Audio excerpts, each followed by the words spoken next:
네, 안녕하세요. 설리번 학습지원센터 노영지입니다. 저희 설리번 중장기 계획 발표에 앞서서 2024년의 변경사항을 좀 간단하게 말씀드리고 시작할까 합니다. 이미 공지에서도 다들 보셨겠지만 설리번은 지난해부터 이제 팀 개편을 위한 준비 작업을 진행하고 1월 1일자로 팀명을 변경하고 사업들을 조정했는데요. 지난 11월에 중장기 계획 수립과 더불어서 방향성 수립을 위한 이용자 실태 및 욕구 조사를 설리번 학습지원센터를 이용한 경험이 있는 총 396명의 이용자와 학부모를 대상으로 진행했습니다.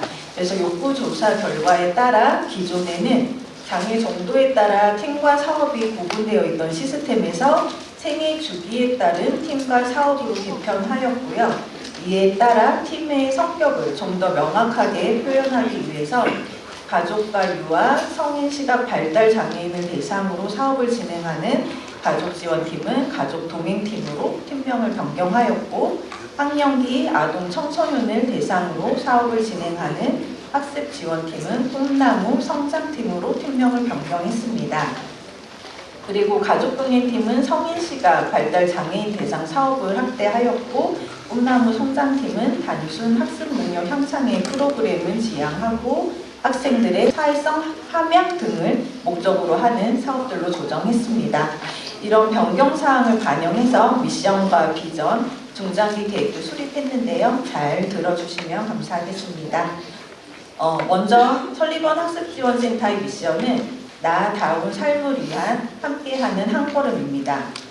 개인별 특성과 욕구를 고려한 맞춤형 서비스를 통해 시각 중복 장애인이 느리더라도 한 걸음씩 나다운 삶을 찾아서 살아갈 수 있도록 함께하는 설리번이 되겠다는 의미로 정의해봤습니다. 비전은 강점 발견을 통해 세상 속으로 더 가까이 2028이고, 이에 대한 전략 목표는 나를 향해 한 걸음, 우리가 함께 한 걸음, 세상을 향해 한 걸음입니다. 나를 향해 한 걸음은 이용자의 역량 강화, 우리가 함께 한 걸음은 사회 속으로의 이용자, 세상을 향해 한 걸음은 기관의 역량 강화를 강조하기 위해서 수립한 전략 목표입니다. 네, 다음 발표 진행하도록 하겠습니다.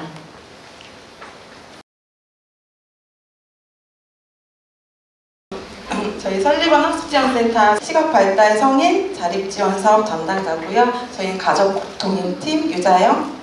이재명입니다. 발표 순서는 제가 시각발달 장애 성인 현황 및 프로그램의 필요성, 그리고 2023년도에 진행했던 프로그램을 간단하게 소개해드리고, 그 뒤이어서 돌고 돌아서 다시 설리번으로 컴백하신 일장 선생님이 2024년 신규 프로그램을 소개하는 걸로 발표 진행하겠습니다. 네, 우선 시각 중복 장애란 시각이 주 장애이면서 2차적 다른 장애를 가진 사람으로 정의할 수가 있습니다. 시각 중복 장애는 시각 이외의 다른 장애를 동반함으로써 장애 정도의 심각성은 더욱더 높아지고 교육이나 재활에서 많은 어려움을 따르게 됩니다. 우리나라의 경우 시각 중복 장애 학생이 꾸준히 증가하여 시각장애학교 아동 중 약 3분의 1 정도를 차지하고 있습니다. 또한 2022년 발달장애인 실태조사 및 지원방안 연구에 따르면 조사 대상 25만 1,528명 중 4만 6,028명이 중복장애를 가지고 있었으며, 이 중 시각장애를 중복으로 가지고 있는 비율을 7.4%, 약 3,400명으로 나타났습니다. 이를 통해 시각 발달 장애인은 꾸준히 증가하고 있다는 사실을 알 수 있지만, 고등학교 졸업 이후 직업훈련 외에는 시각 발달 성인이 프로그램에 참여할 수 있는 기회를 누리지 못하고 있습니다. 다음은 욕구조사 중 한 이용자의 사례입니다. A씨 보호자는 수용 프로그램을 수강하기까지 몇 개월이 걸렸다고 이야기하였다. 처음 방문했을 때 시각 발달 장애로 인한 이용을 거부당했다. 그러나 A씨와 보호자는 포기하지 않고 몇 개월 동안 함께 수영장을 방문하면서 직접 강사에게 A씨가 수영할 수 있다는 것을 보여줬다고 설명하였다. 그렇게 어렵게 들어간 프로그램인데 계속 이용하지 않아도 되냐는 질문에 보호자는 시각발달 장애인 중심의 프로그램이 아니어서 시각발달 장애인을 위한 프로그램이 만들어진다면 최우선으로 생각할 것이라고 답했다. 이와 같이 시각발달 장애 성인들이 타 복지관을 이용하려 할 때 이용 거부를 당하거나 이용하게 되더라도 매우 제한적인 것을 확인할 수가 있습니다. 사례의 경우에도 시각발달 장애인반이 만들어진 것이 아닌 해당 이용자에 한해 프로그램을 수강하게 된 케이스고, 이처럼 진학 취업을 하지 못하고 학교를 졸업하는 시각발달 장애 성인은 갈 곳이 매우 제한적이며 가정 내에 돌봄을 많이 받는 경우가 있습니다. 이 표는 서울에 있는 시각장애 복지관 내 시각발달 장애인 프로그램 운영 현황표입니다. 보시다시피 시각발달 장애인을 대상으로 프로그램을 진행하는 기관은 실로암 시각장애인 복지관이 유일하다시피 하며, 설리번 학습지원센터에서는 2014년 시각발달 장애 성인 사회적응 지원 사업부터 시작하여 2023년 시각발달 성인 자립생활 지원 사업이라는 이름으로 변경되어 꾸준히 프로그램을 진행해 왔습니다. 이는 타 기관에 비해 시각발달 장애인 성인에 대한 이해도가 높고, 사회복지사를 포함하여 음악치료사, 음악전공자, 사서, 체육 전공자 등 다양한 전문가가 상주하여 프로그램을 운영하고 있어 시각발달 장애 성인에 대한 전문성은 높다고 할 수 있습니다. 2023년 시각발달 성인 자립생활 지원에서는 주 2일 하루 2시간씩 자립생활 준비교실, 지역사회 사회적응교실, 난타교실, 운동교실 4가지 프로그램을 진행하였고, 시각발달 장애 성인 4명을 대상으로 운영하였습니다. 자립생활 준비교실과 지역사회 적응교실은 한 달에 한 가지 주제를 정하고 센터 내에서 기본적인 내용을 학습한 후 외부 실습을 통해 실질적으로 지역사회 시설을 이용할 수 있도록 프로그램을 구성했습니다. 운동교실의 경우 각 이용자의 욕구에 따라 수업을 진행하였고, 발목 제어를 통한 보행 능력 향상, 순환운동 중심으로 한 건강체력 증진, 그리고 다양한 교구를 이용한 신체활동 흥미 유발 등을 목표로 수업을 진행하였고, 난타 교실은 그룹 수업 합주를 통해 음악적 사교 적응 및 긍정적 정서 환기를 유도하여 스트레스 해소 및 생활 만족도 향상을 목적으로 진행하였습니다. 2023년도는 경증 이용자와 체중증 이용자의 구분 없이 그룹 수업으로 진행했다면, 2024년은 이용자의 수준을 고려하여 프로그램을 나눠 계획했으며, 경증 이용자는 그룹별 프로그램을 통한 사회성 향상에 집중한다면, 체중증 이용자는 개인별 프로그램을 위주로 일상생활에 필요한 기본적인 행동 습득을 목표로 진행할 예정입니다. 학창시절 설리버를 이용하고 도움을 받아 대학을 진학했거나 취업을 성공하여 직장생활 중인 시각발달 성인에 대해서 현재 그들이 사회생활을 하면서 어려움은 없는지, 있다면 어떤 도움이 더 필요한지에 대해 고심하고 프로그램을 개발해야 된다고 생각합니다. 이에 2024년 설리번에서 진행하는 시각발달 성인 지원 사업은 더욱 세분화되고 다양한 프로그램으로 진행될 예정입니다. 영상 보고 시작하겠습니다. 2018년 힙한 시각장애 학생의 등장. 힙한 시각장애 학생의 등장. 삐뚤게 모자를 쓴 한 남자 학생, 바로 서울민학교 고1 이인혁이라는 학생입니다.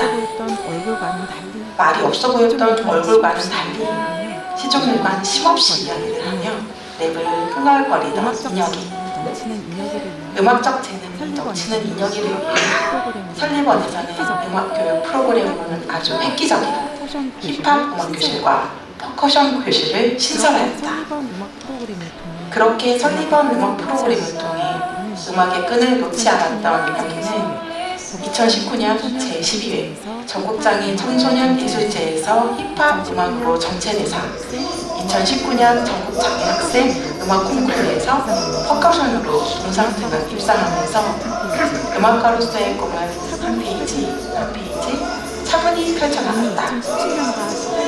이미 2017년과 18년에는 국제서울 하모니카 페스티벌 장려상에 입상한 수상 경력이 있을 정도로 하모니카 연주 실력도 뛰어났다.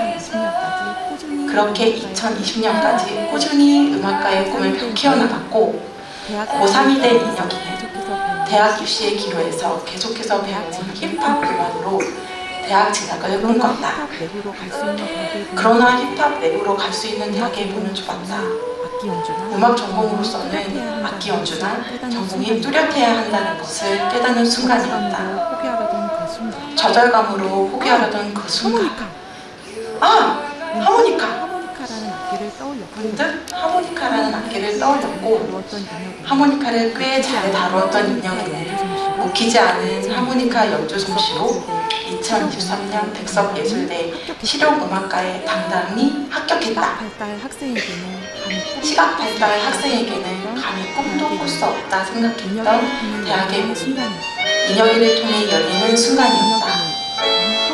이후 인혁이는 하모니카 연주자로 종횡무진 활발한 연주를 펼치고 있다. 한국발달장애인 문화예술협회 마트위켄 하모니카 연주자로 정식 입단하여 음악가의 꿈을 실현하고 있었다. 2023년 어느 봄날 설리번에서 인혁이와 나는 운명처럼 다시 만났다. 이제는 대학 입시가 아닌 더 멋진 연주자로서 무대에 서기 위해 또다시 설리번 피아노 교실을 찾은 인혁이. 성인이 되어 다시 만난 인혁이는 학생에서 조금은 낯선 성인으로 변해 있었지만 여전히 힙하고 멋진 청년이 되어 있었다. 다시 만난 하모니시스트 이인혁. 어머니 바람처럼 멋진 무대 매너와 프로페셔널한 연주자의 모습을 갖추고 무대에 설 수 있도록 2024년에는 이미지 메이킹 교실에서 다시 만나자. 인혁아.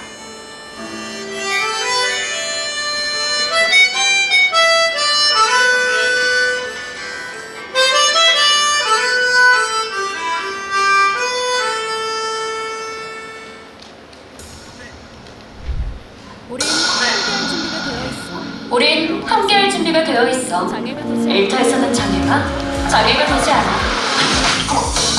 세상을 활짝 열면 걱정 안 가는 바로 우리 희망 장애 계속 경기는 그러면 장애 Let's go young, let's go hard 뜨거운 일처럼 즐거우세요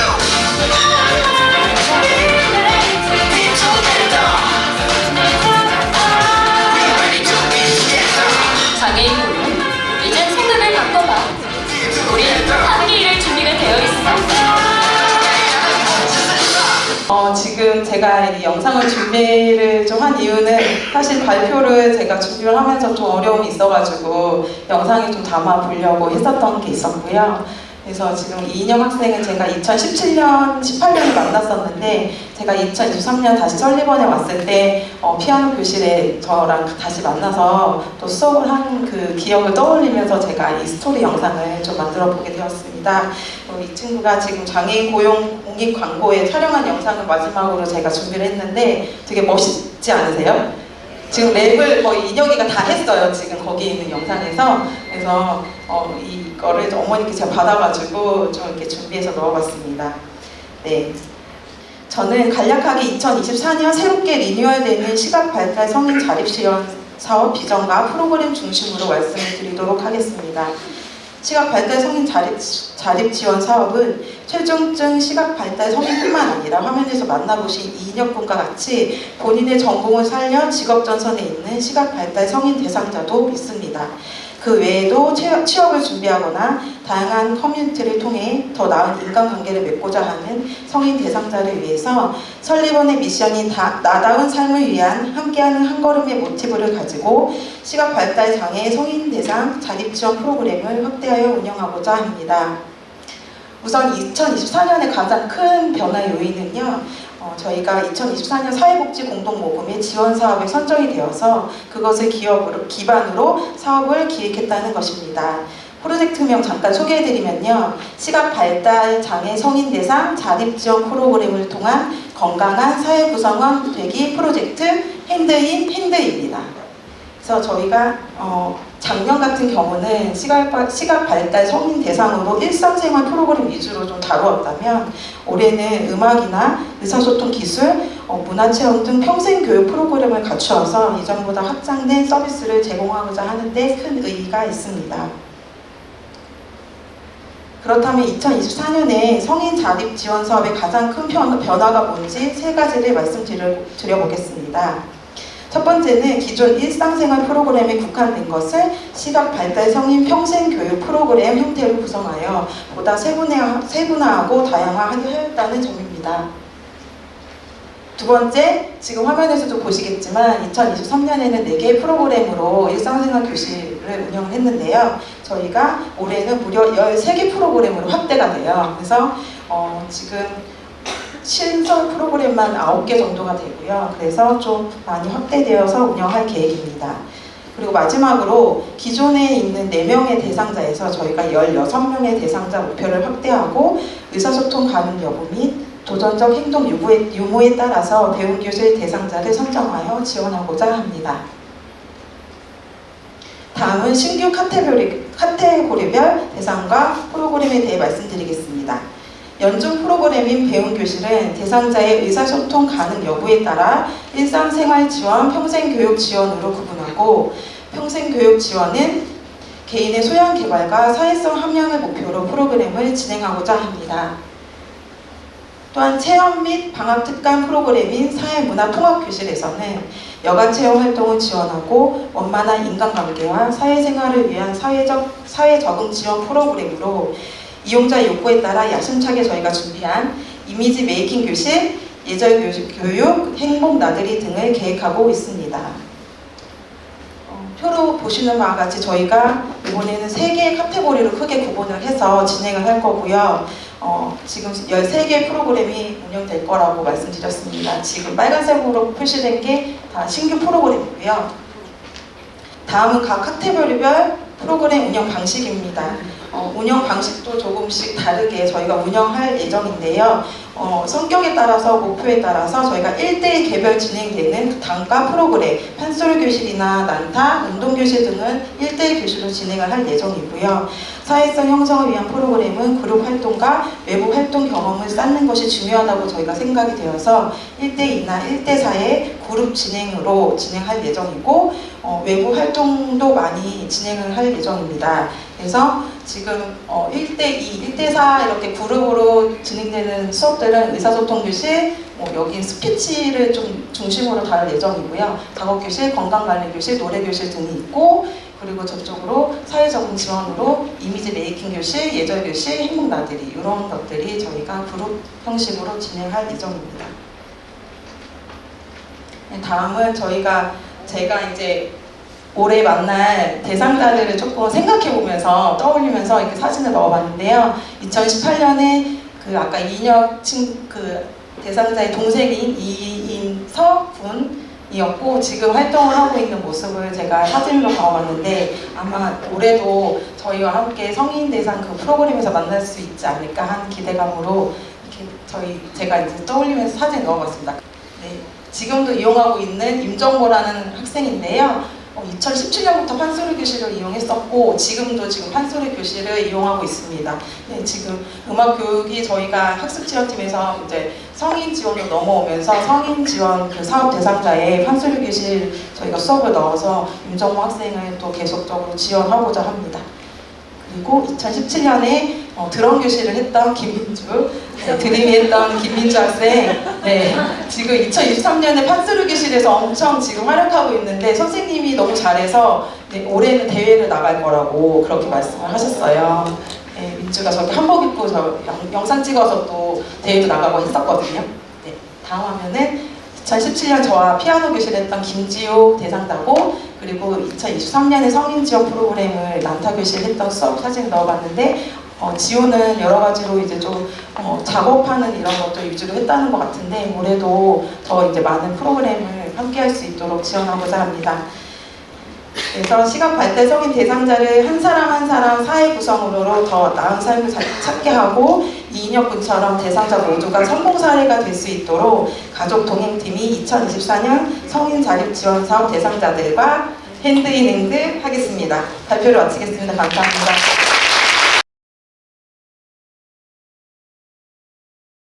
안녕하세요. 오늘 1일 요정으로 발표를 맡게 된 꿈나무 성장팀의 막내 차분한 햇살 여서원입니다.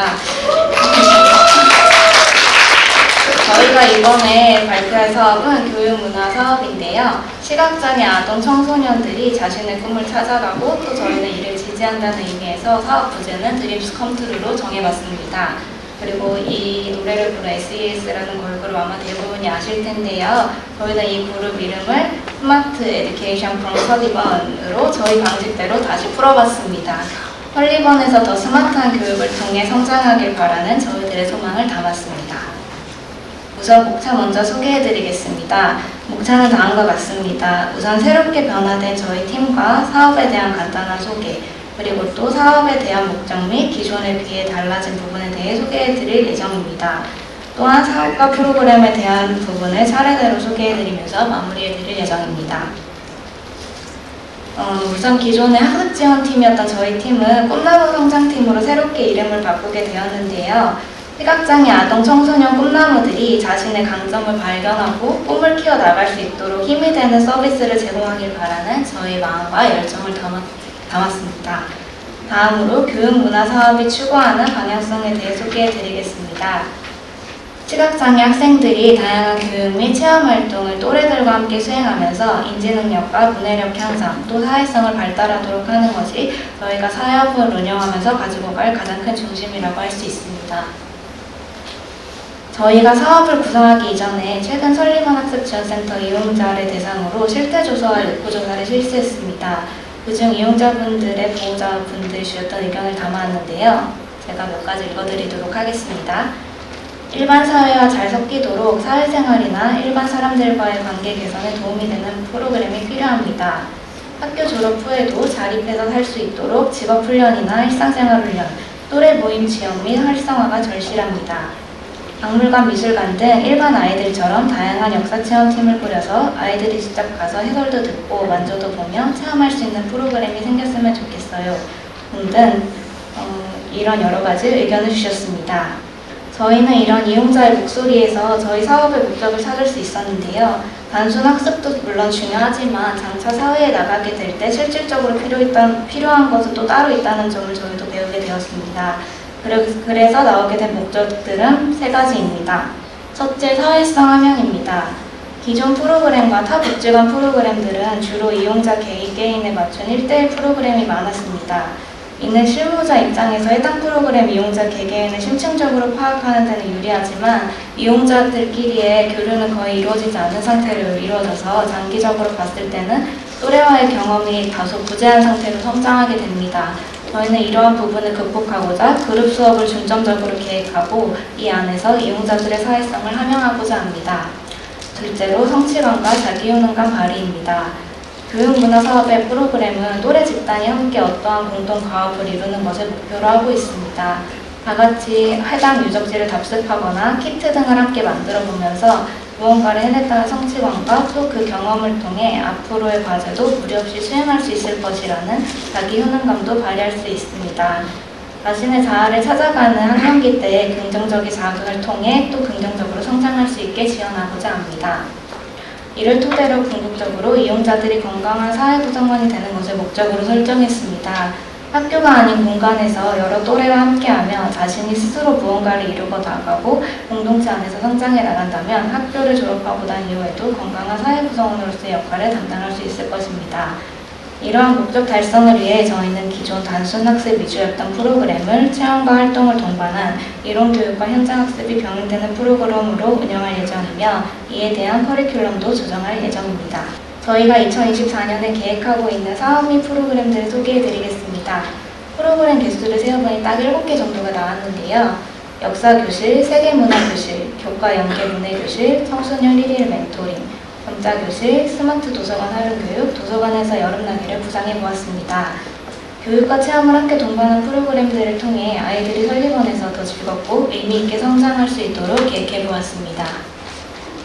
이 중에서 몇 가지 정도만 추가적으로 설명해 드리도록 하겠습니다. 우선 이론과 체험을 병행한 프로그램에 대해 소개해 드리겠습니다.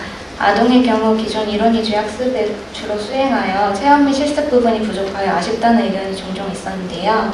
이러한 부분의 보완을 위해 이론 교육과 체험 활동의 비율을 적절하게 분배하여 직접 찾아가 경험하고 유물 등을 또 실제로 느껴보는 등 학생들이 주체적으로 참여할 수 있는 활동을 계획해보고자 합니다. 청소년의 경우에는 학습 지도가 아닌 청소년 멘토링으로 변화하여 효명 아카데미 리더스 클럽 멤버인 시각장애 대학생 멘토와 시각장애 청소년 멘티 간 네트워크를 구성하면서 청소년들에게 실질적이고 의미 있는 유익한 시간을 만들어주고자 합니다. 장차 사회에 나가 어엿한 구성원으로서의 역할을 수행하기 위해서 차근차근 기초를 쌓을 수 있도록 지원할 예정입니다. 저희가 방문할 예정인 장소들은 다음과 같습니다. 역사교실로는 한성백제박물관, 경복궁, 서대문연구소, 국립고궁박물관 등을 방문할 예정이고 세계문화교실에서는 청계천 베를린 광장, 아름다운 차박물관, 국립어린이과학관, 덕수궁 석주점 등을 방문하고자 합니다. 지역사회에 현존하는 여러 기관을 이용하고 또 이를 프로그램에 도입하면서 아이들의 지역사회 참여 기회를 더 확대해 나갈 예정입니다. 또한 각 장소에 직접 대중교통을 이용하여 찾아가는 등 아이들이 주체적으로 일상을 살아갈 수 있도록 함께 지원할 예정입니다. 그리고 저희 설리번 한국학생정자도서관이 지난 하반기에 공동모금회와 삼성 디스플레이 지원을 통해 스마트 도서관으로 리모델링이 진행되었는데요. 리모델링된 모습 몇 장 보여드리고 계속 발표 이어나가도록 하겠습니다. 영상존입니다. 오디오존입니다.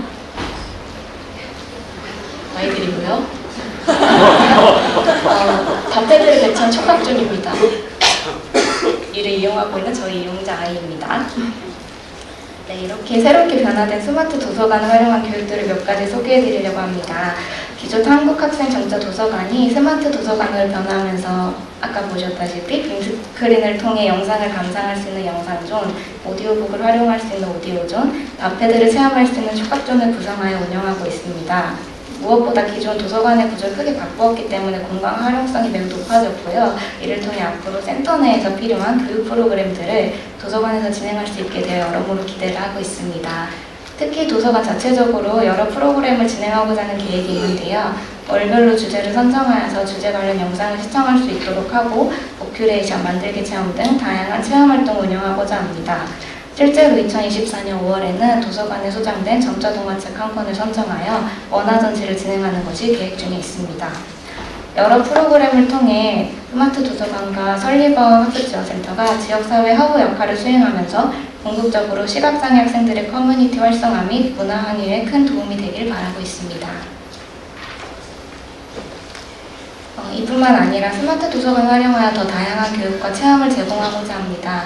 통합학교에 재학 중인 시각장애 학생들을 대상으로 한 통합캠프와 여름방학에 도서관에서 친구들과 소통할 수 있는 도서관에서 여름나기 등을 스마트 도서관에서 진행할 예정이며 장차 도서관을 견학하고자 하는 이용자에게는 견학의 기회를 주어 진로 탐색의 기회까지 누릴 수 있도록 지원할 예정입니다.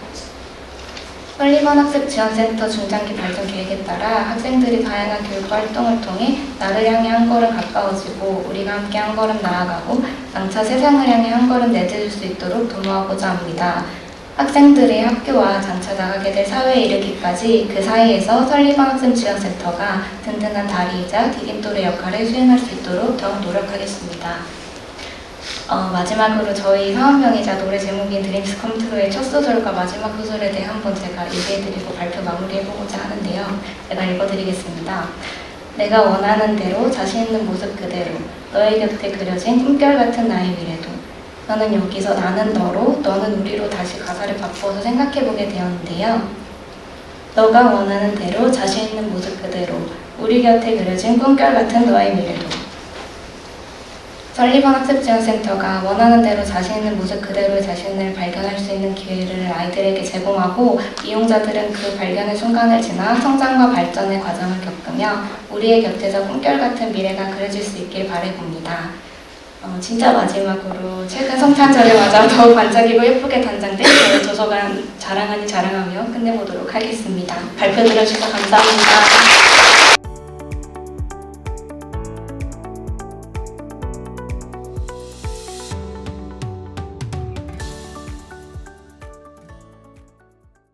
네, 안녕하십니까. 신로암 시청각 학습지원센터 장진 팀장입니다. 네, 신로암 시청각 장애인 학습지원센터. 네.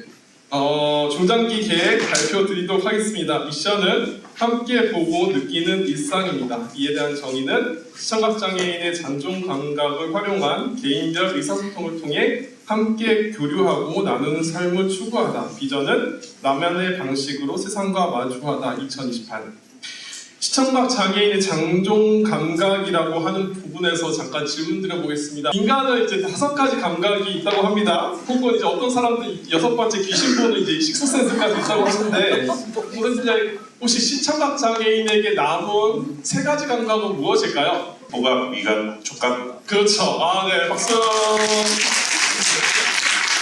네, 그러면 추가적인 질문이 이 세 가지 감각 중에서 타인과 의사소통하는 데 있어서 가장 그나마 쓸 수 있는 감각은 무엇일까요? 네, 촉각이 그나마 타인과 이제 외부 세계와 소통하는데 그나마 쓸 수 있는 감각이겠죠. 그래서 이런 촉각으로 의사소통하는 게 정말 쉽지는 않을까 싶습니다. 그래서 이에 뒤에서 발표하는 현상쌤과 지인쌤이 바로 촉각으로 의사소통하는 방법에 대해서 다룰 예정입니다.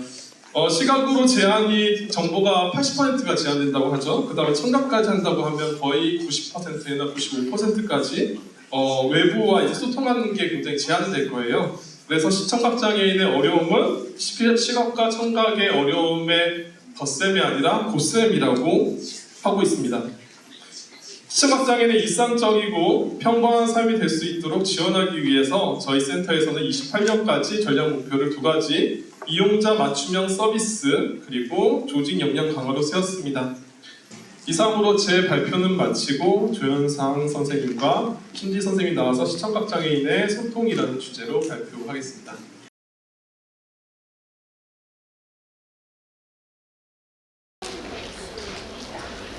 안녕하세요.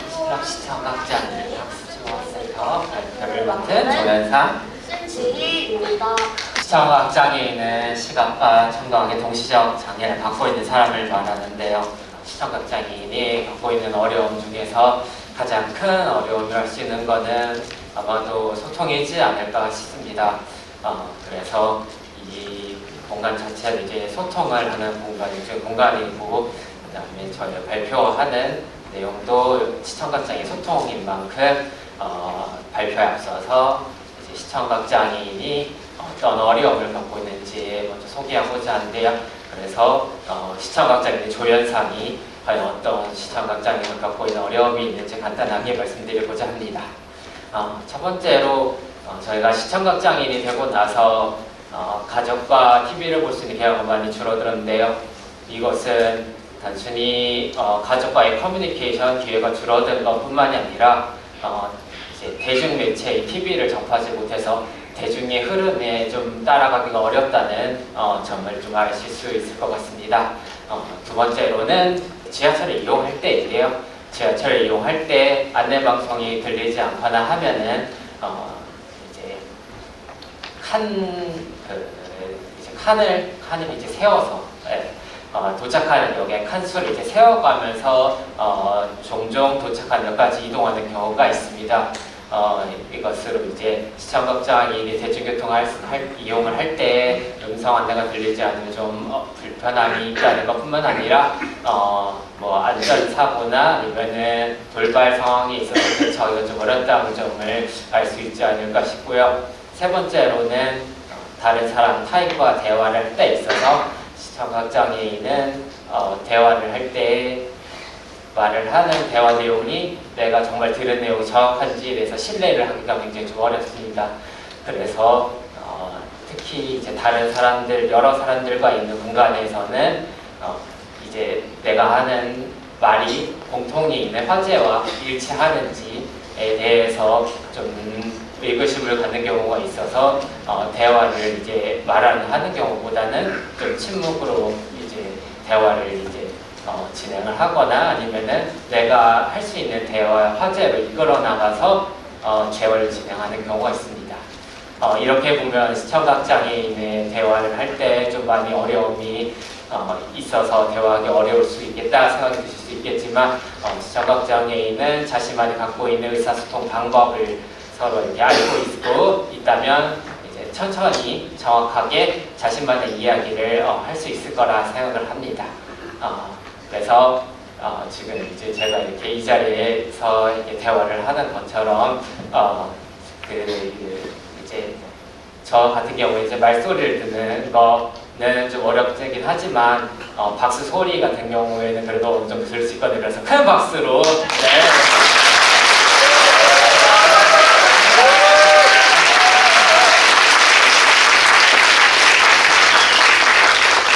네, 감사합니다. 앞서 저희는 올해 새로 시작하게 되는 신규 사업은 크게 없지만 기존에 진행하던 시청각장애인 대상 교육 및 프로그램 등의 방향에 있어서 당사자의 개별적인 욕구를 충족할 수 있는 맞춤형 형식의 사업으로 보다 더 진행하고자 합니다. 그리하여 먼저 시청각장애인 이용자분들이 각각 어떠한 다양한 방법으로 저희와 소통하는지에 대한 소통 방법을 현상 선생님과 준비해봤는데요. 발표 순서로는 먼저 현상 선생님께서 신호의 대화를, 그 다음으로 제가 손의 대화를 발표하도록 하겠습니다. 말씀해주신 것처럼 제가 발표할 주제는 신호의 대화입니다. 그래서 비장애인 같은 경우에는 손짓 또는 눈짓 등을 통해서 말을 하지 않고도 이제 신호를 주고받는데요. 시청각 장애인의 경우에는 촉각의 신호 또는 디지털 신호를 통해서 대화를 이제 주고받습니다. 그래서 그 중에서 이제 디지털 신호를 통해 시청각 장애인 어떤 의사소통 방법을 사용하는지에 대해서 설명드리고자 하는데요. 첫 번째로 소개할 신호는 바로 속기입니다.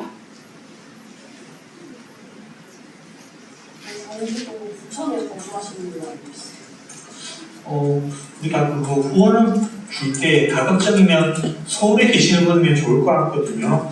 일본은 노트북이랑 한 손으로 연결을 해서 노트북 키보드에 빠르게 타자를 치면은 타자 내용이 한 손에 전자 패드에 나와서 현상쌤과 회의를 하면서 저렇게 저희는 소통을 진행합니다. 수급자이시다가 혼자 사세요? 그럼 우리가 배달을 할 때 이제 연락을 드리고 가야 되거든요. 근데 이제 그분이 집에 계실지 한번 확인해 봐 주실 수 있으세요? 네, 제가 한번 연락드려볼게요. 이 영상은 이제 팀원들끼리 같이 후원했던 이제 회의 영상인데요. 이처럼 이제 시청각 장애인이 전자를 이제 알고 있으면은 전자정보 날막이 한 손에와 노트북을 스크린 리더 기능으로 연결해서 타자를 입력하면 그 내용이 실시간으로 전자로 출력되어서 시청각 장애인 확인하면서 의사소통하는 방법이라 생각하시면 되겠습니다. 그래서 이 의사소통 방법의 경우에는 타자 속도가 빠른 보조인 또는 소기사가 있어야 하고, 그 다음에 시청각 장애인은 점자에 대한 이해와 어느 정도의 점자 읽기 속도가 갖추어져 있어야 원활한 의사소통이 가능합니다. 그리고 저장했던 내용을 이제 다시 확인을 하면서 이제 내가 놓쳤던 부분을 다시 확인을 할 수도 있고요. 이 의사소통 방법은 국내 시청각장애 1호 박사이신 조영차 박사님이 손가락 접자 외에 이용하는 주요 의사소통 방법 중 하나라고 할 수 있겠습니다. 다음으로 보실 의사소통 방법 신호는 의사소통 애플리케이션 달팽이별입니다.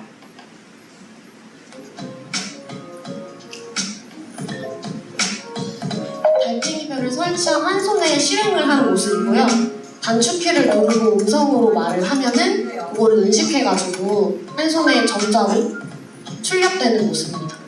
그래서 그걸 본 현상 선생님은 한 손에 키보드를 이용하여서 자신의 말을 이렇게 입력하면은 한 손에 LCD 화면에 그 글자가 나옵니다. 없어요.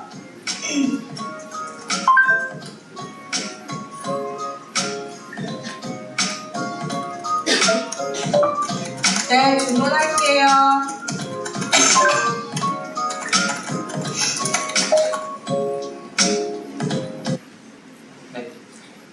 2021년 저희 센터에서 자체 개발한 달팽이별은 비장애인이 음성 언어로 이제 소통할 수 있게 만들어진 애플리케이션인데요. 비장애인이 음성 언어로 대화를 말하면 시청각 장애인이 볼 수 있도록 점자로 실시간으로 출력되어 이제 확인을 할 수 있고, 시청각 장애인은 점자로 대화를 입력하면 그 내용이 한 손에 있는 LCD 화면을 통해서 비장애인이 확인해가면서 의사소통하는 앱이라 할 수 있겠습니다. 이 애플리케이션의 경우에는 기존에는 음성 언어로 입력을 이제 하게 됐을 때 공백이 생기거나 하면은 음성 입력이 중지되는 단점이 있었는데요. 영상에서 보신 것처럼 이제 음성 입력이 중지되거나 공백 지점 중지되지 않고 이어서 말하기가 가능하여 않도록 개선이 되었습니다. 그래서 한손해가 이제 업그레이드가 꾸준히 이루어지고 있는 만큼 올해에도 한손해 업그레이드에 맞춰서 개선 및 보완을 꾸준히 이루어 나갈 예정입니다. 이 의사소통 방법은 메인 기반 시청각 장애뿐만 아니라 농 기반 시청각 장애 분들도 이용할 수 있는데요. 그 중에서 저희 교육에 참여하셨던 박연숙님의 경우에는 농 기반 시청각 장애인이시되 직접 그 수어 통해서를 거치지 않고 직접 대화가 가능하고 점자 연습을 할 수 있다는 점에 매우 흥미로워하셨습니다. 마지막으로 소개할 신호는 한손해를 활용한 카카오톡입니다.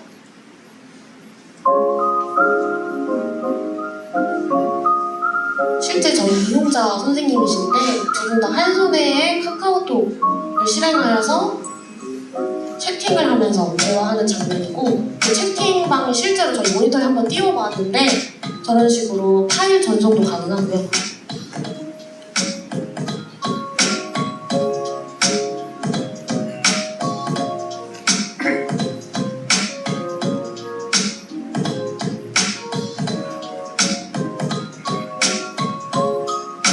한손해로 이렇게 이모티콘 사용도 가능하다고 합니다.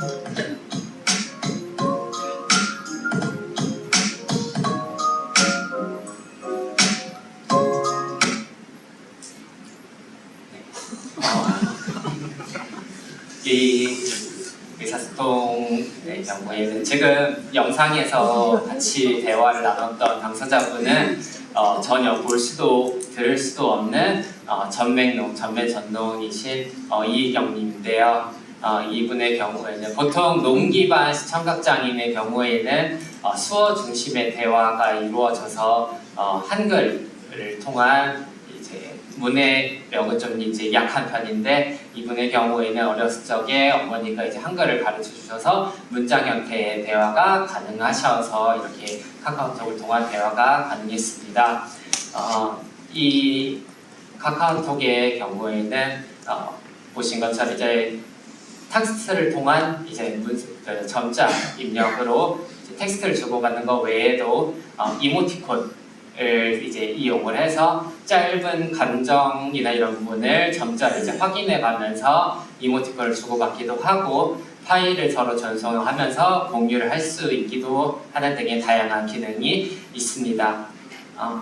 그래서 이 한손해 점자점과 단말기 한손해가 안드로이드가 탑재된 이후에 다양한 애플리케이션을 사용할 수 있게 되었는데요. 그중에 시청각 장애인은 카카오톡을 사용하기 위해서 점자 교육을 받거나 아니면 한손해 대여를 받고자 하시는 분들이 많습니다. 그래서 이 카카오톡을 활용해서 동료 당사자뿐만 아니라 비장애인과도 이제 소통을 하면서 자신만의 네트워크를 만들어 나갈 수 있습니다. 그래서 남은 영상 남아 있는 거 마지막 하나 더 볼까요? 회의가 굉장히 느려요. 저렇게 단체방에 지금 다 같이 있고 카톡으로 지금 업무하고 있는 거죠? 대화? 각자 핸드폰을 다 보고 있는데 카톡 대화방에서 말하면서 동시에 타자를 치면서 회의를 진행하고는 했습니다. 이렇게 회의하는 건 저희 실럼이 세계 최초이지 아닌가 싶은데요. 좀 전에 팀장님께서도 세계 최초였어, 세계 최초. 이 방식은 이제 카카오톡 단체 채팅방을 활용해서 음성 언어로 뿐만 아니라 이제 텍스트로도 이제 점자 내용을 입력하면서 이제 속기 회의 구성원들이 이제 음성 언어와 이제 텍스트를 말하면서 속기를 굳이 거치지 않아도 회의를 할 수 있는 방식입니다.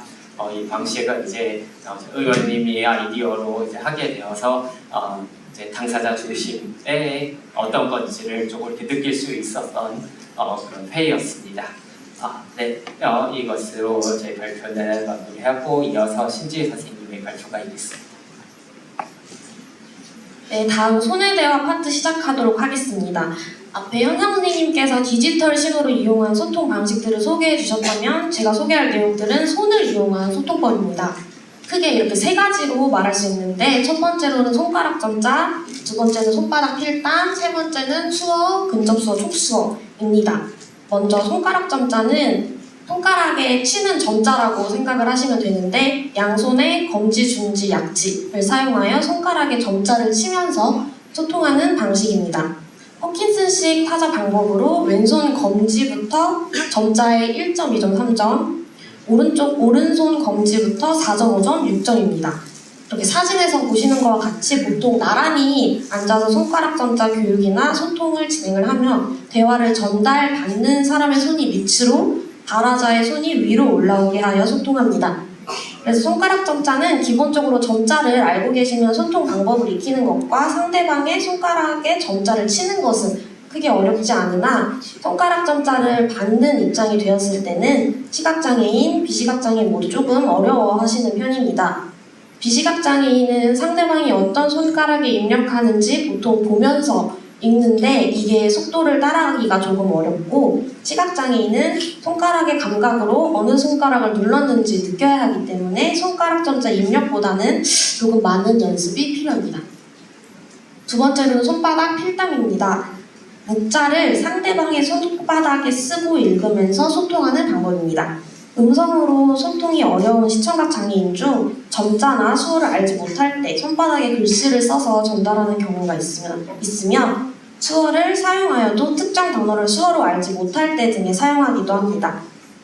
저희가 센터에서 방문 상담 나가거나 이용자 발굴을 진행할 때 이용자분이 수어를 쓰지 않고 청력이 많이 안 좋아서 저희 목소리 듣는 것도 좀 힘드시면은 제일 먼저 다가가서 쓰게 되는 방법이 이 손바닥 필담 같습니다. 마지막은 근접수어 및 촉수어입니다. 수어는 수화라고도 많이 쓰죠. 저도 궁금했는데 이거 둘 다 맞는 말이라고는 합니다. 다만 수화 언어를 줄여서 수어라고 하면 수어를 한글, 영어 등과 같이 하나의 언어로 여겨야 하기 때문에 수어라고 하는 편이라고 합니다. 청각장애를 갖고 태어나거나 후천적으로 청각장애를 가져 수어를 주 언어로 사용하는 사람들을 농인이라고 하는데요. 또한 농인이 아닌, 즉 청각장애 없이 말을 하고 들을 수 있어서 수어를 쓰지 않는 사람들을 청인이라고 합니다. 농인들은 수어를 주 언어로 사용하며 이들 중 시각장애를 함께 갖게 된다면 잔존 시력으로 근접수어를 사용하거나 시력이 아예 없는 경우에는 촉수어를 사용합니다. 그래서 근접수어는 이용자의 잔존 시력 정도에 맞춰 수어의 범위나 거리를 조절하며 소통을 하고 촉수어는 수어를 볼 수 없기 때문에 서로의 손을 이렇게 만지면서 상대방이 수어로 어떤 말을 하는지 느끼면서 소통합니다. 촉수어라는 것을 저도 말로만 들었을 때는 저게 처음에 가능한가 싶었는데 수어를 잘 하시고 오랫동안 촉수어를 사용하신 이용자분들께서는 수어를 보는 것과 비슷한 속도로 이해하시더라고요. 이렇게 세 가지 손의 대화 소통법을 간단하게 소개해드렸고 농인 문화 중 하나인 얼굴 이름을 소개해드릴까 합니다. 저희가 시각장애 기관이다 보니까 농인이나 수어에 대해서 좀 생소하신 분들이 사실 많이 계실 거라고 생각이 듭니다. 이 자리에서 짧은 시간 안에 가볍게 소개할 수 있는 농인 문화를 생각해보다가 얼굴 이름을 가져왔는데요. 수어에는 기본적으로 지문자라는 게 포함되어 있습니다. 지문자는 한글의 자음모음을 수어로 표현한 것인데요. 예를 들면 기역은 이렇게, 기역이 이 지문자 수어고 니은, 디귿, 리을 이런 식으로 지문자 수어가 있어요. 이거는 지문자는 수어로 만들어지지 않은 단어, 예를 들면 사람의 이름, 새로운 사물, 장소 등은 상응하는 수어가 없어서 지문자로 표현하고는 합니다. 하지만 자신을 소개할 때 이름 몇 자를 매번 지문자로 표현하기보다는 자신의 특징을 살린 얼굴 이름을 만들어 소개하는 문화가 있다고 합니다. 이게 농인 문화다 보니까 저희 청인의 경우에는 기본적으로 농인분들이 직접 만들어주는 얼굴 이름이 그들 사이에선 인정이 된다고 합니다. 그래서 저희 실로암 시청각 장애인 학습지원센터도 이용자분들이 얼굴 이름을 만들어주셨는데 이렇게 락앤롤 모양 요 수어를 얼굴 옆에다 대면 이게 헬렌 켈러라고 해요. 그리고 학습이라는 수어는 손등을 입 앞에다가 두고 한 2바퀴 정도 돌리는 게 수어여서 이 두 개를 합친